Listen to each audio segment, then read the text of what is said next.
Holidays-nale, adu namma GT Holidays da. GT Holidays, South India's #1 travel brand. You know you are special when you're with GT Holidays. Puducherry பல்கலைக்கழகத்தின் காரைக்கால் கிளையில் பயிலும் மாணவியிடம் பேராசிரியர் ஒருவர் ஆபாசமாக பேசுவதாக மாணவி ஒருவரின் புகார் ஆடியோ இணையத்தில் வைரலாகி வருகிறது. மாணவியிடம் பேராசிரியர் ஒருவர் அடிக்கடி ஆபாசமாக பேசுவதாகவும் வாட்ஸ்அப் மூலம் ஆபாச படங்களை அனுப்ப சொல்லுவதாகவும் அனுப்பாவிட்டால் மதிப்பெண்ணை கொடுக்க மாட்டேன் என மிரட்டியதாக மாணவி புகார் தெரிவித்துள்ளார்.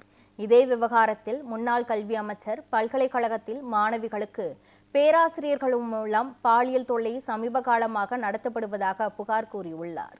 மேலும் காவல்துறை மற்றும் அதிகாரிகள் இது குறித்து விசாரணை நடத்த வேண்டும் என கோரிக்கை ஆடியோ வெளியிட்டுள்ளார்.